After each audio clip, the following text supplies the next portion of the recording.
Good afternoon and welcome to the regular meeting of the City of Glendale Commission on the Status of Women. Due to the evolving situation with COVID-19 novel coronavirus and health recommendations from the LA County Health Department, the Commission on the Status of Women meeting will be available to the public electronically. Due to social distancing requirements, the public will not be able to attend the meeting.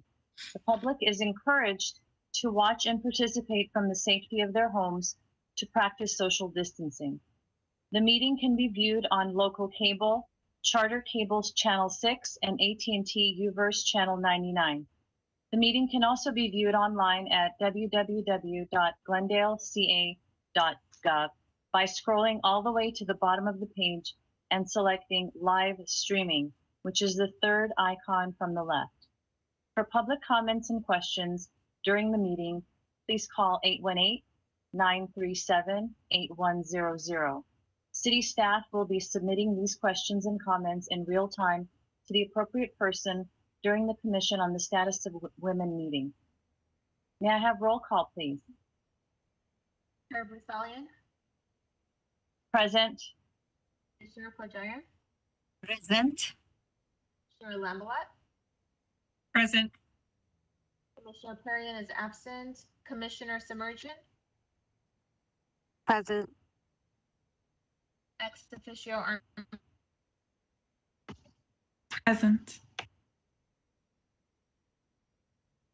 Thank you, Ms. Haripetian. Next item, please.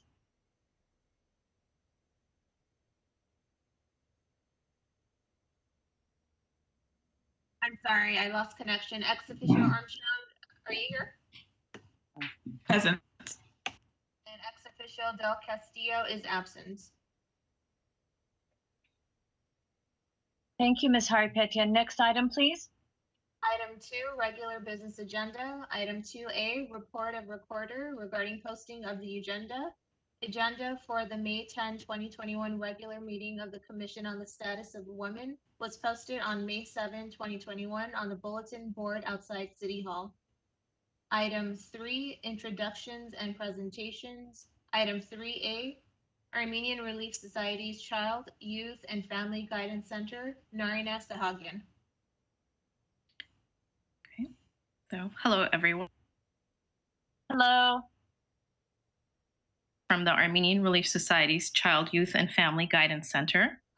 Just to give you some information about our counseling center, we have seen and do see clients that have been victims of different forms of DV, domestic violence abuse, whether it be physical, sexual, emotional, and or financial. We provide mental health services to the Glendale community and its neighboring cities for free. All of our therapists are bilingual in English and Armenian. Our mental health services children and adolescents. We offer interrelational counseling, such as family counseling. And in the case of DV, for example, it would be among the DV victim and their child who has witnessed the DV. We also offer group counseling. And just to note, we do have couples counseling as well. However, with DV cases, we do not offer that service. With psychotherapy, we address the various mental health issues we see in DV cases, such as more. We help the client with gaining parenting skills, effective communication skills, and helping that individual increase their self-confidence. We also provide psychoeducation on what DV is and what to look out for. We also recommend our clients join a support group along with individual counseling so that the victim can relate to other victims. We do also work with the court system. We get referrals from them where the client is mandated to psychotherapy sessions, documentation back to the court. Also, the Armenian Relief Society's Social Services Department has resources which could be utilized, such as an emergency food bank, obtaining clothing if needed, and helping out with possibly finding employment and other services such as child care resources. So basically, that's just a quick summary of who we are and what we have to offer to the community. Our guidance center is a great resource for being free. And that's it. Thank you. Thank you, Narine. Where can we reach, or where can people reach you? And is there a physical address, or is that closed off to the public right now due to COVID? Yeah, so we are closed off to the public. However, we do get the phone calls. Most of the clients want to continue with telehealth currently.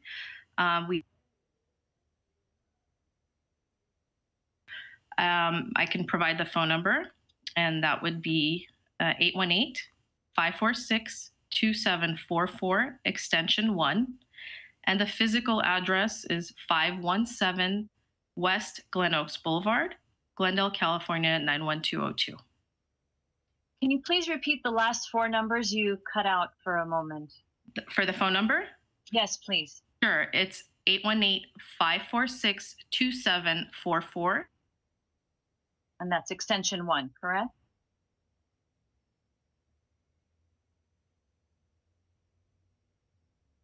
Can you hear us? Yes. Oh, okay. Thank you. Seda, you had a question? Commissioner Kajayan, sorry. Thank you, Narine, for this informative information. Just to give you a little bit summary, I'm a member in Armenian Relief Society more than 40 years. I just want to give you a little bit of Armenian Relief Society is an independent, non-sectarian, philanthropic society serving humanitarian, social, and educational needs of Armenian and non-Armenian. It was 111 years old organization. It's a women international organization established in New York City in 1910. So from that time until now, we are serving our community. Yes. I'm just give you maybe in future we can partnership or collaborate with Armenian Relief Society as a commissioner status of women. We can do a lot together. Thank you, Narine. Thank you. Of course. Thank you. Thank you, Commissioner Kojayan. Any other commissioners have any questions? How does one volunteer with the organization?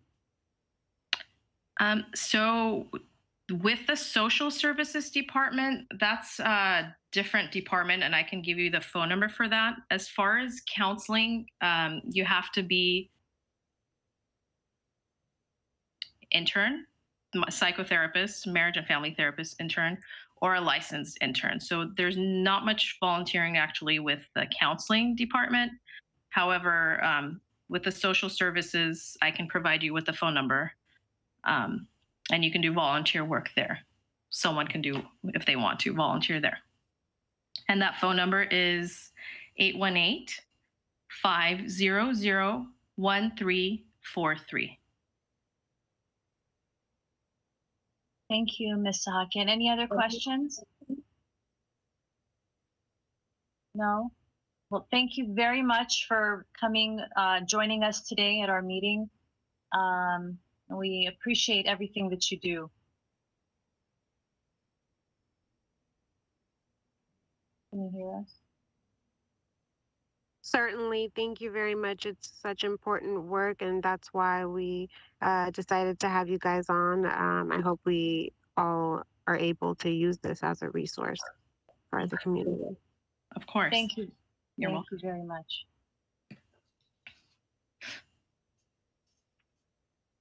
Item Next. 3B, Women in Workforce, the Unemployment Impact of the Pandemic. Judith Velasco is here from our Workforce Development Administrator. Welcome, Judith. Thank you very much for joining us today. Thank you so much for having me. Can you hear me okay? Yes. Fantastic. Thank you. It's a pleasure to be here today. I do have a PowerPoint to share with the Commission on the Status of Women. It's about 8 slides of data I collected with my staff.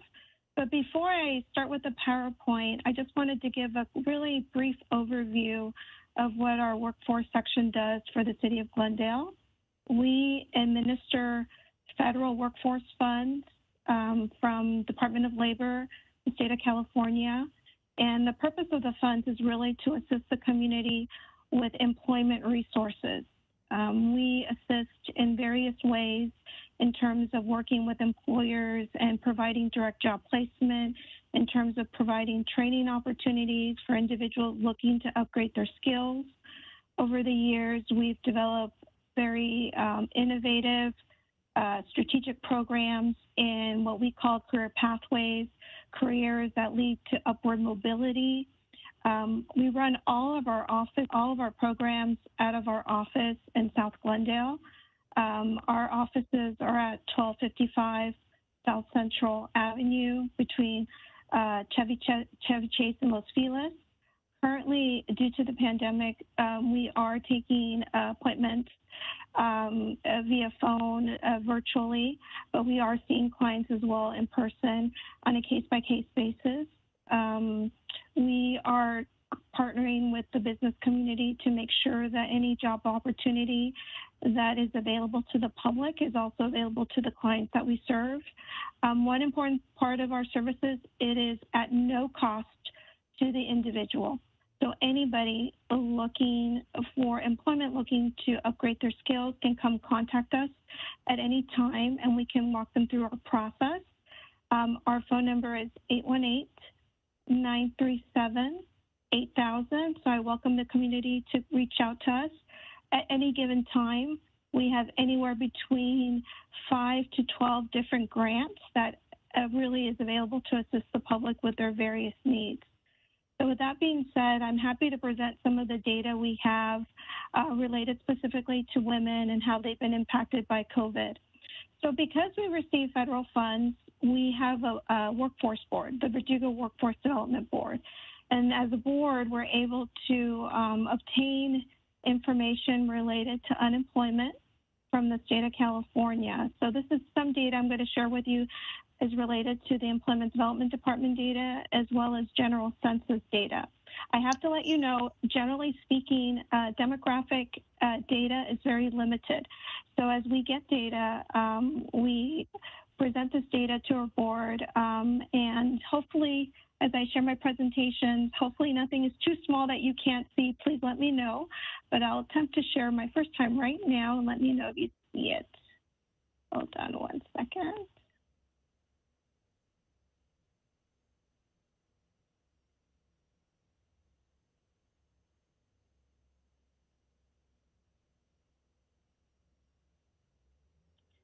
Is everybody able to see the presentation? I see it. Yes. Yes, great. Great, thank you. So we were able to find slides specifically to the city of Glendale. And again, all of the slides I'm going to be presenting, the source of where the slides are coming from is listed at the bottom as the footer, so you know where the sources originate. So the Glendale population, according to the United States Census, it's around 200,323, of which females make up a slightly higher portion of the population at 53.1%. As you can see, comparison to male at 46.9%. This is a 2019 5-year estimate, which is the most recent data available that we found.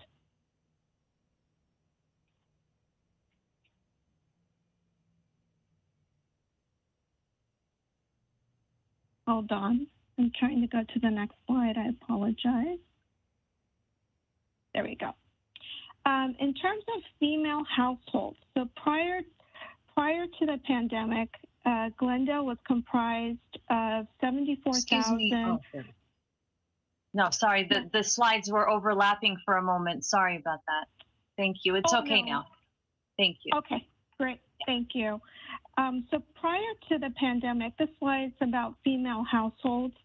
Glendale was comprised of 74,698 total households. Female-led households comprised 29.3%, and 3.6% of those have children under 18 years of age. So just for clarification, a household is comprised of anybody in the house. So it can be comprised of roommates, doesn't necessarily have to be family members. So this is just giving you a picture of what the female household look in a period of time. Okay. Again, this slide is connected to census data. So the city of Glendale had 50,349 families listed, of which 9.9% of families were categorized living in poverty. Of those living in poverty, 13.8% were families with a female head of household and no spouse living below poverty. Of those female-led households living in poverty, 19.9% had children under the age of 18 and 20.5% had children under 5.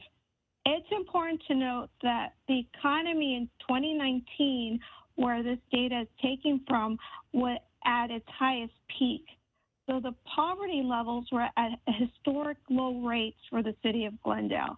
We really expect these numbers to look very different for 2020 due to the pandemic. So as of now, we were not able to get 2020 data. This is based on 2019 data when it was a very high peak for high levels of growth in the economy.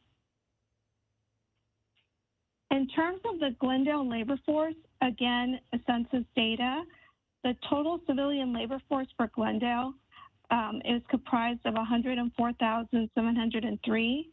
The female population that is at least 16 years of age is 90,753. This is considered the potential workforce or females of working age. So when we look at labor force, since this is census data, these are individuals who self-reported as being employed or possibly looking for work or consider themselves as part of the labor force. So this is a kind of a self-declared number. So of those females, 55.4% are in the labor force. Again, these are females who are identified as being employed or looking for a job, as they have listed in the Census American Community Survey. This also represents 48% of the total civilian labor force. Now, I know these numbers might be a little bit hard to read. The rest of the slides I'll present is related to the Employment Development Department's tracking of unemployment rates during the pandemic. This graph that you see shows data from December 2019 till March currently. So prior to the pandemic, before the pandemic started, the city of Glendale was experiencing historic levels of prosperity. In December 2020, the U.S., California, and Glendale recorded some of the lowest unemployment rates, which I'll see if I can hover. For Glendale specifically, where my mouse is, 3.6%. And this is again December 2020. The shutdown, which began in March 2020 with the governor's executive order, you see it increased from 3.6 to 5.9%, again, unemployment rates. And Verdugo experienced really historic high unemployment rates with 21.7% in May 2020. So we went from December of 2019 at 3.6% to double-digit rates during the pandemic time of 2020. This decline, and then we started seeing a gradual decline in unemployment. And the decline really is due to the reopening of businesses on a restricted basis. So restaurants reopened to provide to-go orders and online dining. So as businesses open, we saw more people being employed and more people actually finding work. So you see a low level. Hold on one second. Sorry, that's a lot of data. Other businesses open on a limited basis, allowing employees to be recalled for work, but then you see increases again in January. So in January of this year, we saw 12.1%, and then for March, 10.3%. Mm-hmm. So here we have the number of weekly UI claims. So when someone files an unemployment insurance claim, an Employment Development Department collects this information on a weekly basis. So prior to the shelter-in-place order, we had around 904 workers apply for unemployment insurance. So I want to add, even though people apply for unemployment insurance, there's still a whole population of people who qualify for unemployment insurance, but who do not apply. So this is just the number of people who actually applied during this time. So once the order was implemented in March 2020, you see that rise of weekly unemployment insurance claim rise from 904 to in March 25,189. So we had various programs occur at that time, one being the pandemic unemployment insurance, which provided an additional $600 per week to each recipient. This was implemented in April. So again, we saw a rise in April of weekly unemployment insurance claims. We also saw the double digits continue to increase around the height of the pandemic, April, May, and June. The governor's recovery plan allowed for some businesses to reopen in June. So around July, you saw a little bit of a dip. But overall, once the pandemic unemployment insurance ended in July, we saw declines in claims proceed right after that. However, once we saw another spike in COVID-19 cases in August, we saw results of reclosures of businesses and the new round of pandemic unemployment insurance benefits, which was approved by executive order from the president, which was about $300 a week. So while claims remain relatively low, the approval of the American Rescue Plan may have again increased the number of claims filed in March 2021. So again, this information that was provided to us was for a week ending April 24th, 2021. Now, related to demographics and unemployment insurance claims, there's very few demographics available to us, but what we do know is the total number of claims filed since January 2020, and this is Glendale specific numbers, through March 2020 is 117,275. So out of that total amount, of those 48.3% were filed by females and 51.7% were filed by male. So this gives us an indication of the numbers of females and males whose jobs may have been impacted by the pandemic. Females comprised about 48% of the labor force and also represent about 48% of UI claimants. So for Glendale, the impact appears to be proportionate even to male. This is the second demographics we're able to obtain for Glendale specific, and this is the number of female UI claims by age. So as you can see, the claims are listed on here, as well as the ages at the bottom. Most of the claimants are between the ages of 25 to 54 range that were female and filed for unemployment insurance in the city of Glendale.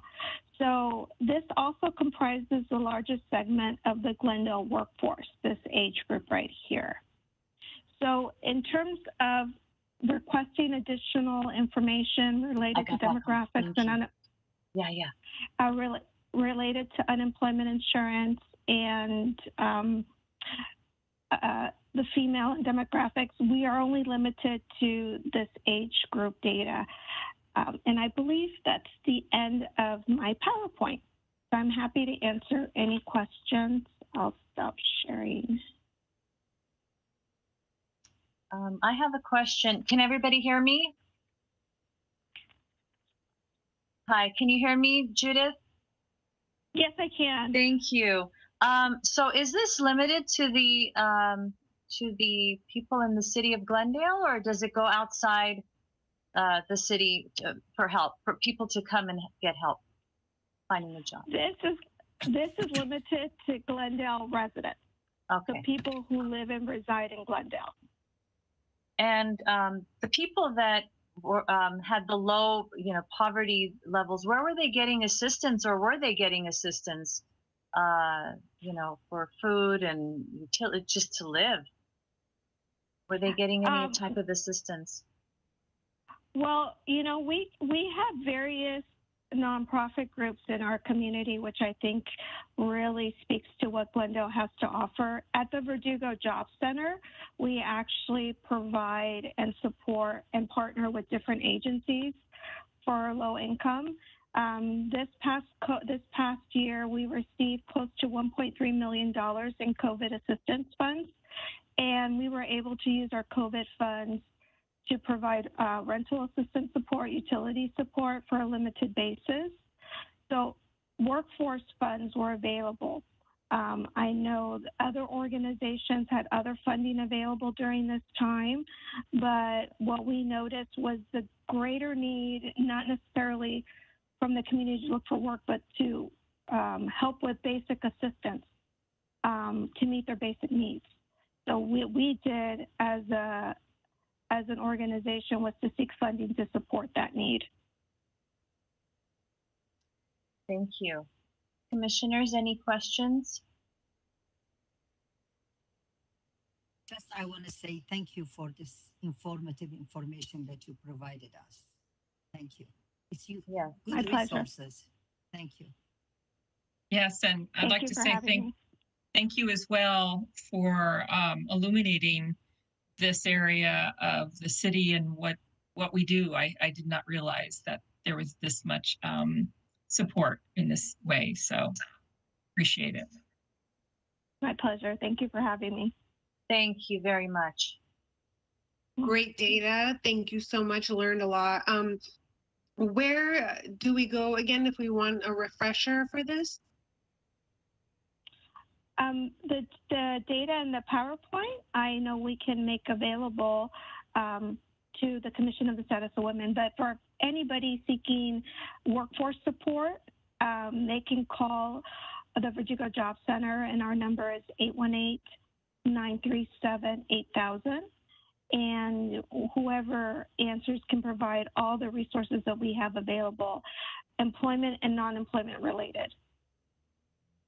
And I was wondering, is there anything going on with apprenticeship programs and internship? Because I know that there wasn't an executive order signed on apprenticeships, and I wanted to know, how does that federal executive order affect cities like ours, or does it at all?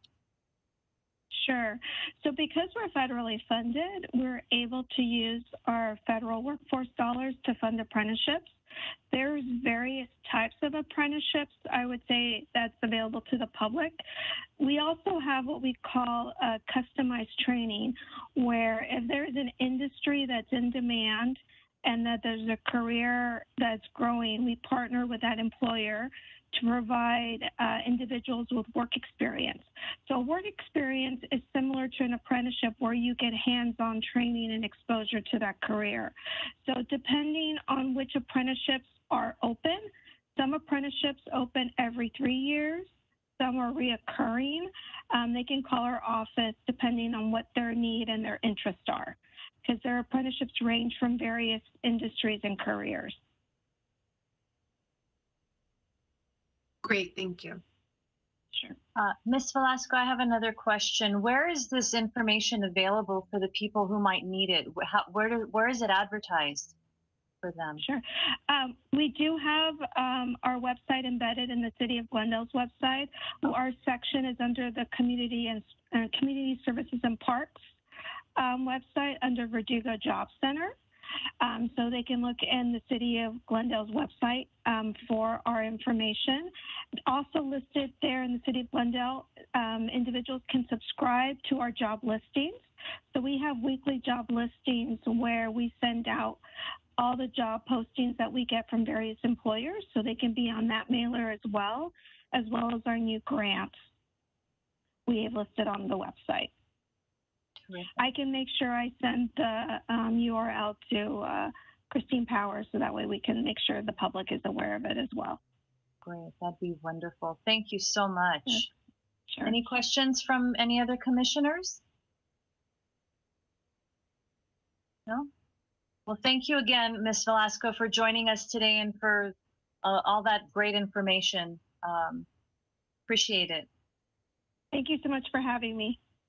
Thank you. Thank you. So next item on the agenda, please. Item 4, oral comment. Discussion is limited to items not a part of this agenda. Each speaker is allowed 5 minutes. The commission may question or respond to the speaker, but there will be no debate or discussion. Staff may refer the matter to the proper department for investigation and report. Thank you, Ms. Harpetian. Do we have any callers on the line? We do not. Thank you. Next item on the agenda, please. Item 5, consent items. Item 5A, approval of the minutes of the regular commission meeting held on February 8th, 2021. Great. May I have a motion for this item, please? This is Commissioner Lambelat. I move to approve the minutes from the last meeting. I will second. Thank you. Roll call, please. Commissioner Kojayan,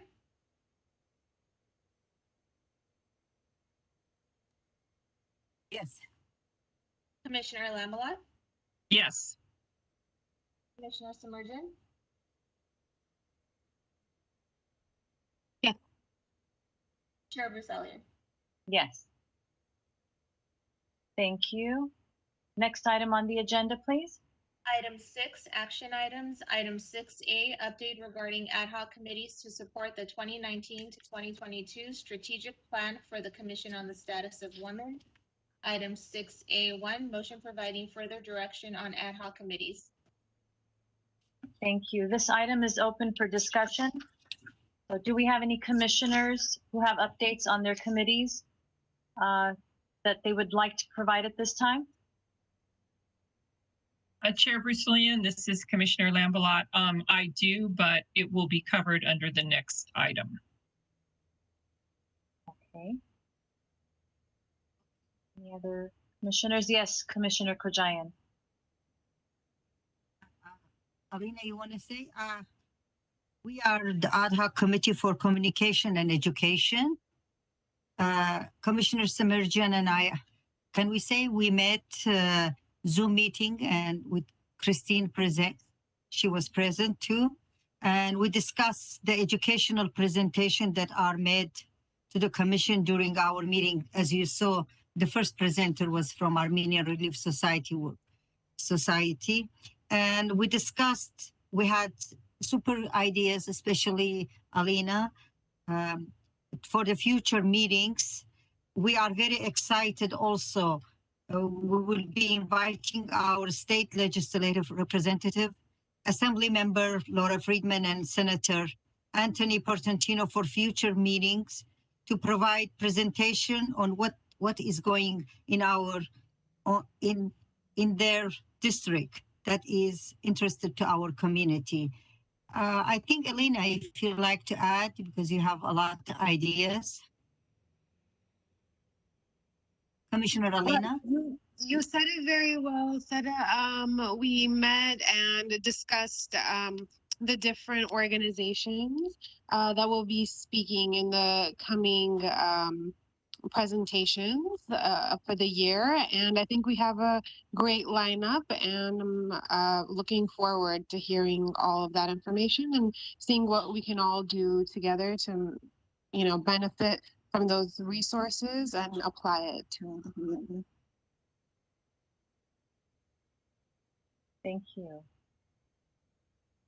Anyone else? Okay, thank you. Next item on the agenda, please. Item 6B, consideration and discussion of sponsorship requests for fall 2021 season of Girls on the Run in South Glendale. Item B1, motion providing direction regarding sponsorship requests. Thank you. Ms. Powers, may we have a report on this item, please? Sure. Good evening, Chair Brusalian, members of the commission and staff. So the Commission on the Status of Women has had a long-standing partnership with Girls on the Run of LA County. Girls on the Run is a 501c3 nonprofit organization that consists of a fitness and empowerment after-school program for girls 3rd to 8th grades. It combines training for a 5K with self-esteem enhancing, uplifting workouts. Girls on the Run of LA is one of more than 200 councils across North America that make up of the collective Girls on the Run. They launched their program here in Glendale in fall of 2008 at Verdugo Woodlands Elementary School. Then they added teams at R.D. White and Lincoln Elementary Schools. And through its partnership, the commission strongly encouraged Girls on the Run of LA to expand into South Glendale, where we have a higher prevalence of low-income families and girls who would benefit from this program. So with the commission's assistance, Girls on the Run added Edison Elementary School as a site in 2010, expanded to Cerritos Elementary School in 2011, and to Roosevelt Middle School in 2013.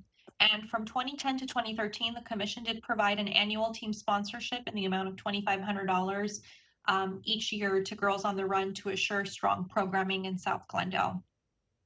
And so the commission's Community Partnerships and Outreach Ad Hoc Committee, which consists of Commissioners Perrion and Lambalot, had been evaluating the local nonprofits whose mission directly impact women and girls in Glendale, and looking at what organizations to establish strong partnerships with.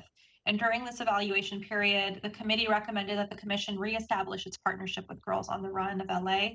And this item is before the commission as a result of this outreach. So at this time, Girls on the Run is requesting a $2,500 team sponsorship from the commission to sponsor a team at a Glendale site, and it'll most likely be Cerritos Elementary School for the fall 2021 season. These funds will be used to help cover the gap between the total operating costs and the fees that the girls' families are able to provide. So the total program cost is about $250 for each girl, and given that approximately 85% of the families at this point, if not more possibly, qualify for the free and reduced lunch program, many of the families can't afford the full program cost. No girl is turned away due to inability to pay, but most families pay about $20 for the season, and that leaves about $230 to be covered by other sources from Girls on the Run. And in addition to this funding, Girls on the Run is also seeking some non-monetary sources of assistance that are also valuable to them as an organization. They are always looking for volunteers to serve as coaches at these sites to implement the curriculum. They're also looking for opportunities to expand their programs into other schools and park locations and recreation centers. So should the commission choose to support and partner with Girls on the Run with these non-monetary resources, the city can run a volunteer drive through the city's various social media and communications platforms. And the city can assist in connecting Girls on the Run with the school district and with the city's Community Services and Parks Department for consideration of adding additional sites. Staff is happy to answer any questions you might have. And Molly Snow, Executive Director of Girls on the Run of LA, is also here should commissioners have any questions regarding the program or the request. Thank you so much. Thank you. Chair Brusalian, I'd like to comment, please. Yes, please. Commissioner Thank you. As Ms. Powers stated, Commissioner Perrion and I met several times via Zoom, and also student ex officio Del Castillo assisted as well. And this ad hoc committee is outreach, partnerships and outreach. So this obviously met our goal. There are a number of wonderful nonprofits in the community, but so often they serve, male and female population. And we really wanted to focus on our mission of assisting women and girls. And so Girls on the Run, obviously meets that criteria. And, given the past history with the commission, given the fact that this is more than just a monetary donation, that we can participate tangibly, hopefully in person very, very soon by, attending and helping with 5K, running a city drive, as Ms. Powers stated. It was all just a very, positive outcome to the ad hoc committee discussions. And we felt that Girls on the Run really was just a terrific fit for this. Not to mention that, the funds will go primarily to girls in Glendale where there is a need. And so it really just checked all our boxes. And that is how we decided on Girls on the Run. Thank you. Any other commissioners have any other questions or comments? Do we have like a fiscal impact of where this money comes from and how much we have of it and, all that? Yes, Ms. Powers, did you want to answer or should I go ahead? I'd be happy to answer. Thank you so much, Commissioner Lambolat. So Commissioner Samarjan, the fiscal impact is $2,500. The commission has a little over $80,000 from historical fundraising that the commission had done at one point. And so that $2,500 would come from that fund balance, and any other support would be administrative related to, staff costs for the volunteer drive or anything like that would be administrative, and there would be no direct costs for that. Ms. Snow, this is Commissioner Lambolat again. I did want to ask if we are able to attend the races, do your sponsors have T-shirts or do they wear some sort of signs indicating where they're coming from? Because we obviously would like to also increase the visibility of the commission in the community and, let them know we're partnering with you, assuming that the commission votes to do so. And I was wondering if how that's handled or if we could just do something on our own. Yeah, so great question. And thank you so much for asking that. And I love that you're thinking about having an in-person 5K again, where we could all be there and actually have a presence. Absolutely. So the real answer is not everybody chooses to do that, but we welcome it. And we have had plenty of groups who actually self-organize and create like a T-shirt that they all want to wear for their volunteers so that they stand out. The Women of Fox Sports comes to mind. They do that for us and for themselves. And so it kind of creates a little extra fun element. And I do think it raises awareness for whoever the sponsor is. So in this case, for you all, we'd love that. We would love that. Thank you. Sure. I have a question. How many girls would the $2,500 help in for this for the Girls on the Run events? Yeah, that covers a team of about 15 girls. So really the math is that about $230 per girl is what we end up subsidizing, and we would apply the $2,500 toward that. I think Ms. Powers mentioned that Cerritos Elementary is one of the schools where we have provided consistent subsidization for those girls, and they always have a big full team of girls. And so usually what we end up spending, or fundraising toward that team is about $3,400. And so we'd apply the $2,500 toward there and we'd come up with the rest on our own. And how many girls on average sign up every year? From Glendale or total? Total. Well, pre-COVID, we would serve about 1,800 girls over the course of the school year. So that's 2 different seasons. We do it in the fall and in the spring. This year was a little different. It was closer to 200 girls each season. But, we do expect the fall to be back hopefully close to normal, and then the spring to be much like what we would have seen pre-COVID. And just so you know, from Glendale, we usually serve 5 or 6 schools a season. So we usually have a few hundred girls through the program just from Glendale. Wow, that's terrific. Thank you.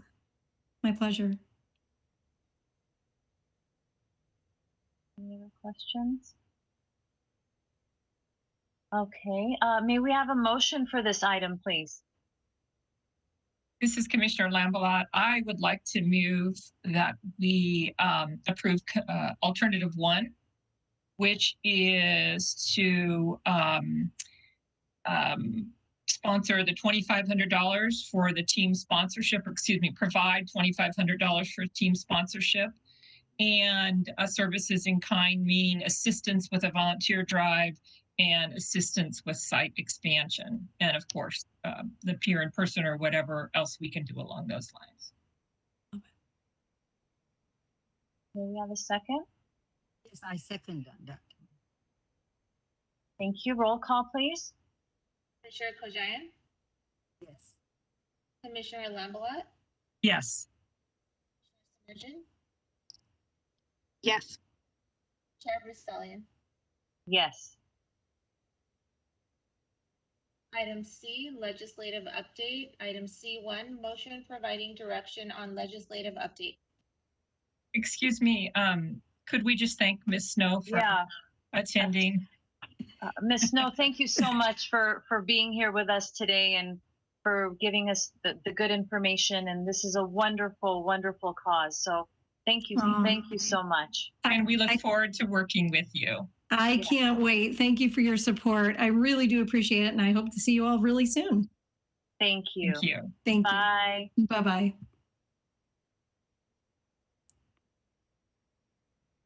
Thank you. So can we please read the next item on the agenda again, please?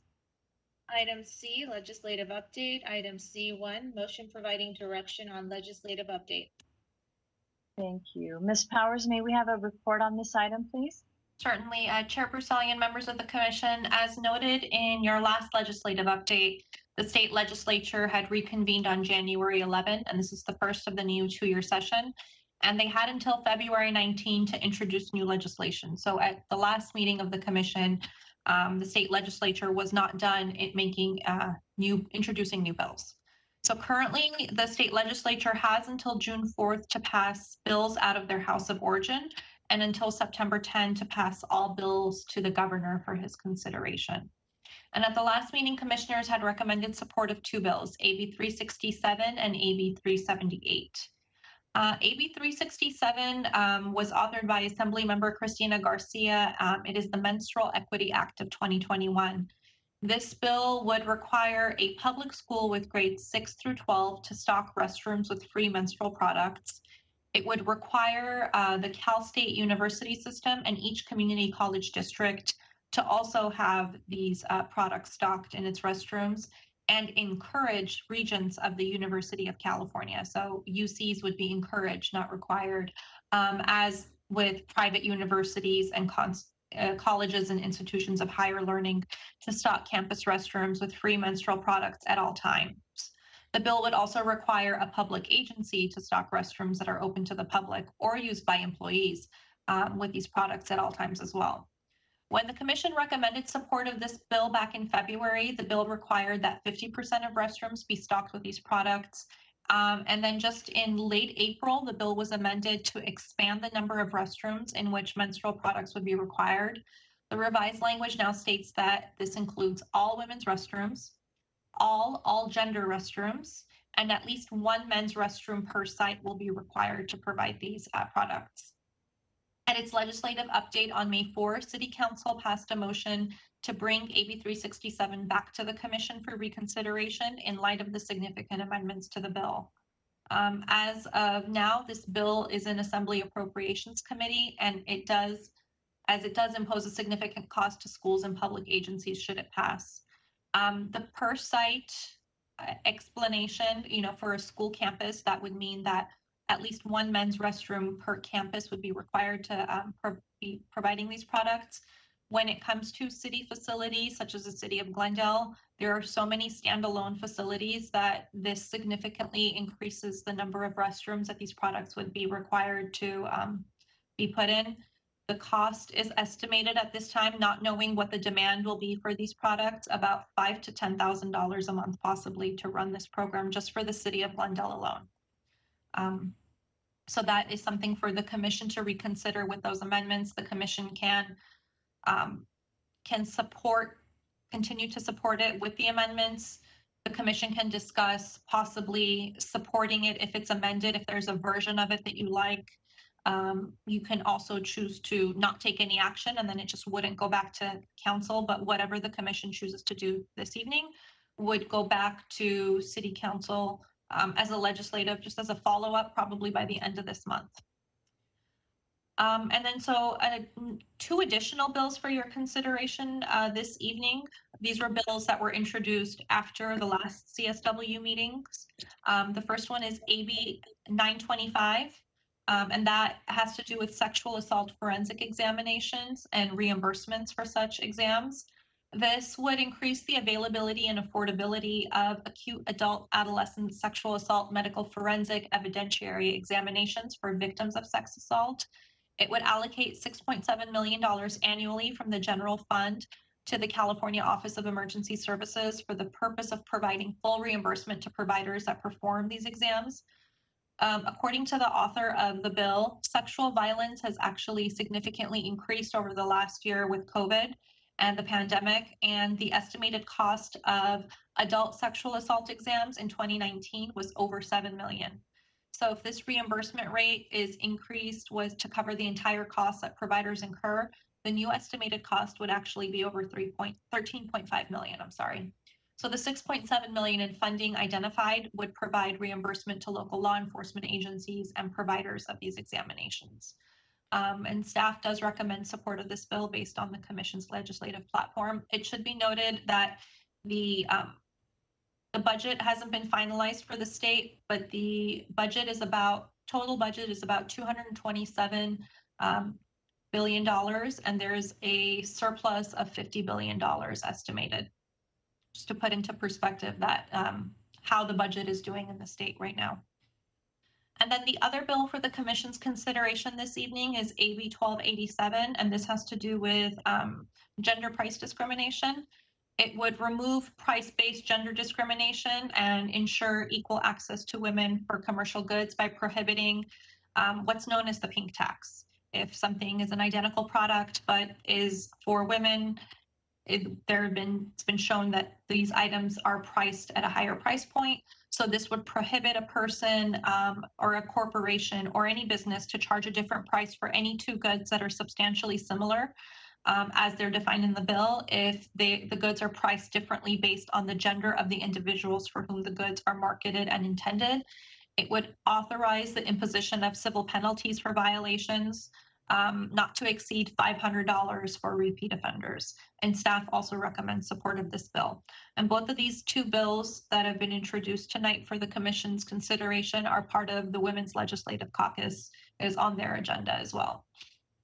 So based on Commission's recommendations on these two new bills, and in addition to AB 367, staff will pass along these recommendations to City Council for their approval, and once appropriate, staff will send letters of support that'll be signed by the mayor and distributed, and those are done on an as-needed basis. And at the next legislative update to the Commission in August, that'll just simply be a status update of whatever bills the Commission decides to take action on this evening. Thank you so much. Thank you, Ms. Powers. Any commissioners have any questions regarding these bills? Yes, I'd like to state on the record that I dissent on the first bill that legislates the sanitary products in bathrooms. I believe it to be government overreach. I don't think that it's appropriate for the government to be in bathrooms or bedrooms or in people's pants. So I'm going to have to vote no on that. Commissioner Chair Brusilian, I'd have a couple of questions and comments. Sure, please. I am inclined to concur with staff's recommendation on AB 925 and AB 1287, but like Commissioner Smergian, I am concerned about AB 367, specifically the amendments. And I had a couple of questions for Ms. Powers. By public agencies, what types of places would be encompassed by that? Are public areas in Glendale? So thank you, Commissioner Lambalot. That would include bathrooms here at City Hall.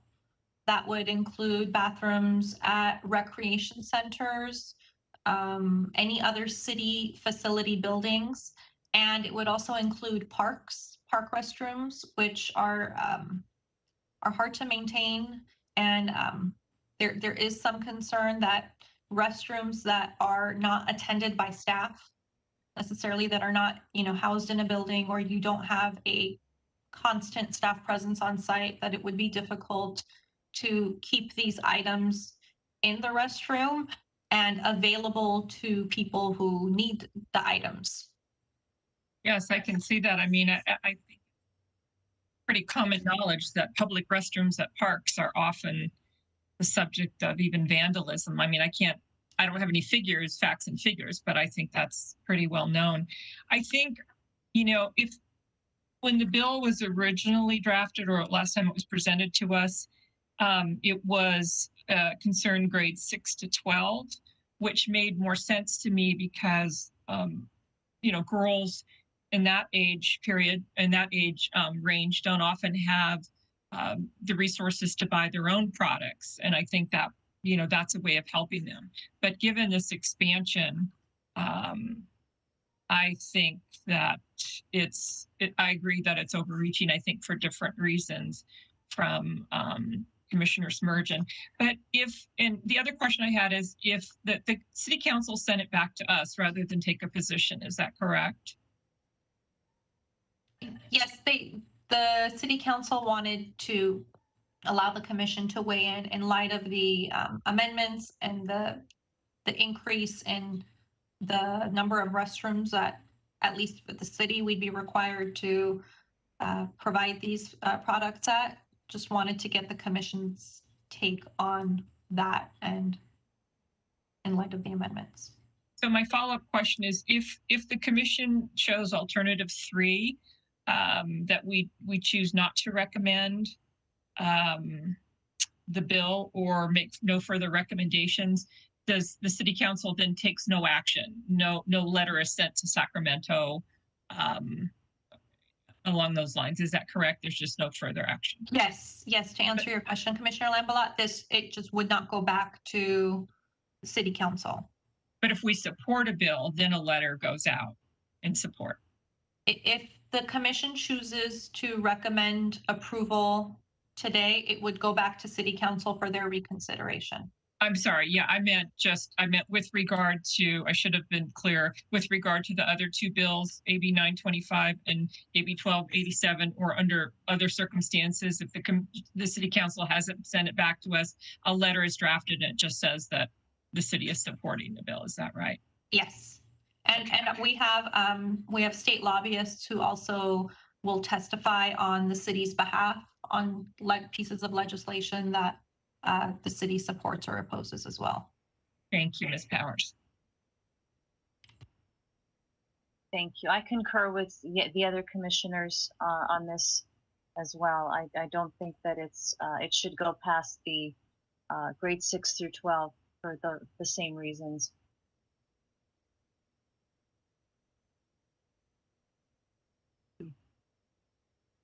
Commissioner Kojayan, any comments? No, I agree, whatever, because it's clear.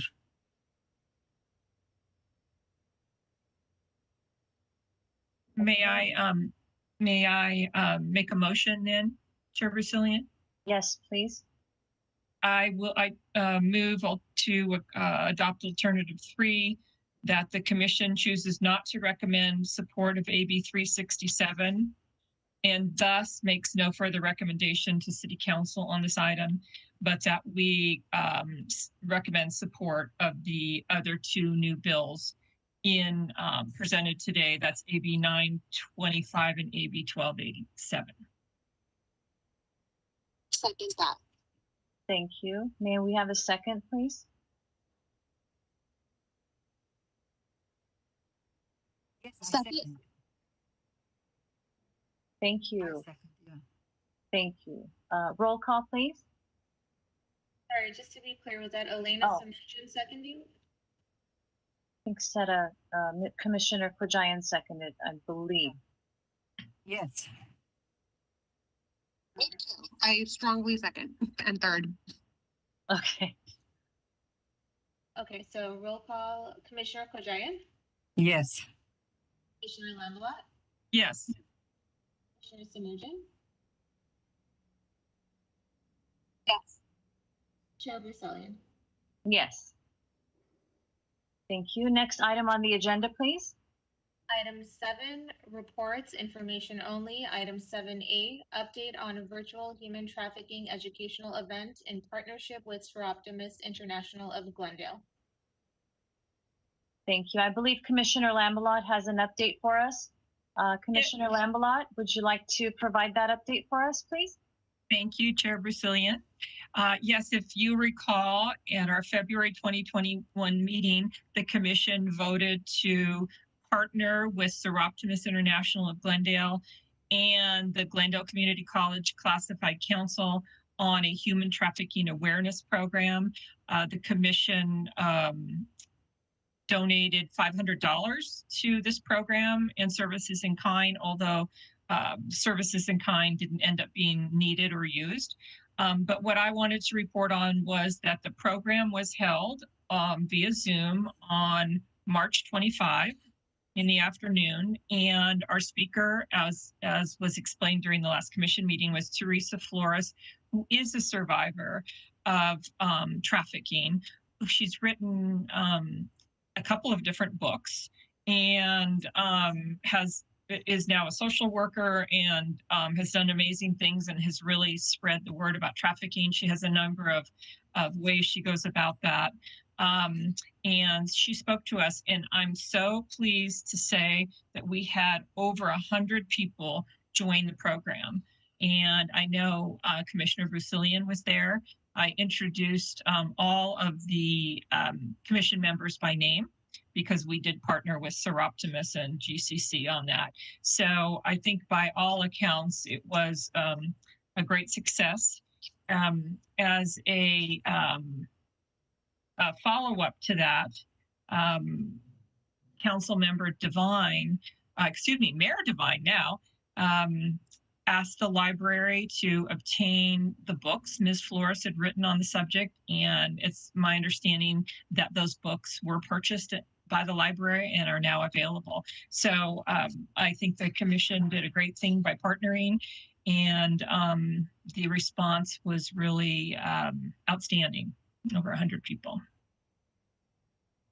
Yes, I was there, and it was very enlightening, very informative. Teresa really suffered a lot, but she overcame it all, and now has a beautiful family, and she's very happy from what I saw, from what I observed. And it's just it's terrible what goes on out there, and we have no idea how bad it is out there. And excuse me. Yeah. She also, I think one of the most important things about the program is obviously educating people. Teresa said that, for instance, libraries are a major source of kids being trafficked because they're often alone at libraries. So, you know, librarians need to be on the lookout for signs. So do, of course, any groups that are, dealing with children. I know I went to another presentation recently by Truckers Against Trafficking, and they actually educate bus drivers in various systems, whether it's school or public bus drivers, how to spot signs of human trafficking. And also, Teresa Flores has a program called SOAP, and it's Save Our Adolescents from Prostitution. I think that's what the acronym is. And she provides soap bars in public restrooms and gas stations and places like that. And she indicated she may need some help at the beginning of 2022, packaging those soaps together and distributing them. So that may be something that the commission can follow up on too. Yes. Thank you, Commissioner Lambalot. Any questions from any of the other commissioners? Commissioner Lambalot, did you say packaging soaps for to get distributed to gas stations and? And I should have been clear, Commissioner Kajayan. The acronym is SOAP, and what happens is they're little bars of soap, and there are phone numbers and a message on there, or a phone number and a message on there that tells a person what they can do if they're being trafficked, held against their will, that sort of thing. And the idea is that if you're a young woman and you've found yourself in this position and you go into like a gas station restroom, that bar of soap is there and it gives you that information, and your trafficker would not presumably, be aware of it. I should have been clear about that. Sorry. That's a good idea. Thank you. Very excellent. Yes, thank you. Let's see. I think that's it. So thank you for all your comments. Now requesting a motion for adjournment. Motion. I believe we also have commission staff comments, Commission on the Status of Women and staff comments, Oh, pardon me. if anyone has comments.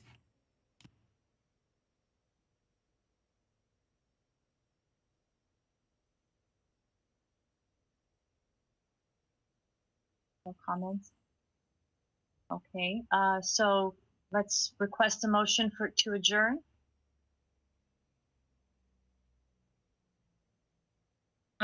This is Commissioner Lamblot, I will move to adjourn.